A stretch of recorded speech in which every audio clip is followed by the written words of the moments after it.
Aujourd'hui, je veux partager avec vous un autre message de la parole de Dieu.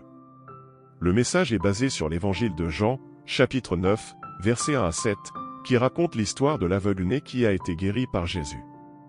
Imaginez cet homme qui a vécu toute sa vie dans les ténèbres, aveugle depuis sa naissance. Sa souffrance était palpable et les gens autour de lui, curieux, interrogeaient Jésus sur la cause de sa cécité. Jésus répond d'une manière unique et surprenante, apportant non seulement une guérison physique, mais aussi une profonde leçon spirituelle. Nous ne lirons pas tout le texte maintenant.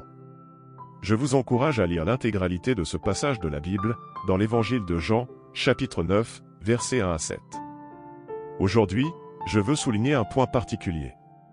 Suivez-moi, s'il vous plaît, pendant que je lis les versets 6 et 7, qui disent ceci. Après avoir dit cela, il cracha par terre, fit de la boue avec la salive et l'appliqua sur les yeux de l'homme. Puis il lui dit, « Va te laver à la piscine de Siloé. » L'homme est parti, s'est lavé et est revenu en voyant. Lorsque Jésus a vu cet aveugle, il n'a pas seulement vu un cas médical, mais une opportunité de révéler la gloire de Dieu. Il mélange de la salive avec de la terre, fait de la boue et l'applique sur les yeux de l'aveugle, lui donnant l'ordre de se laver dans la piscine de Siloé. L'homme obéit et, en se lavant les yeux, sa vision est restaurée. Notez, frères, que Jésus a utilisé ici de la salive et de la terre pour faire de la boue. Cette histoire nous enseigne que parfois, pour être bénis par Dieu, nous devons obéir à ses instructions, même sans en comprendre pleinement le but. L'aveugle a peut-être été surpris lorsque Jésus lui a frotté les yeux avec de la boue. Cependant, lorsqu'il reçut l'ordre de se laver, il s'y rendit immédiatement, même sans comprendre. Cette action symbolique de Jésus, utilisant la terre et la salive, met en valeur le toucher divin qui peut transformer nos vies.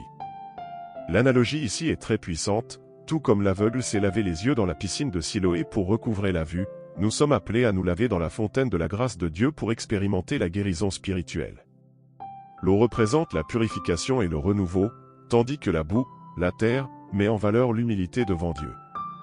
Le message central est clair, Dieu guérira nos blessures, non seulement en restaurant ce qui a été perdu, mais aussi en révélant sa gloire à travers le processus. Dans les moments d'obscurité, faisons confiance à Dieu, suivons ses instructions et nous expérimenterons sa transformation spirituelle. Puisse l'histoire de l'aveugle-né résonner dans nos cœurs, nous inspirant à faire confiance à la sagesse divine, même lorsque les circonstances semblent obscures. Un autre point important est d'obéir aux ordres de Dieu, même sans les comprendre pleinement. L'aveugle ne s'est pas demandé quand Jésus avait donné l'ordre de se laver, il y est allé immédiatement et a obtenu le remède. Nous sommes également invités à obéir à la parole de Dieu, même sans la comprendre pleinement. Enfin, je souhaite que le contact de Dieu guérisse vos blessures les plus profondes et que sa gloire se manifeste dans votre vie. Que Dieu vous protège, vous garde et que sa paix soit avec vous aujourd'hui, demain et toujours. Que Dieu te bénisse.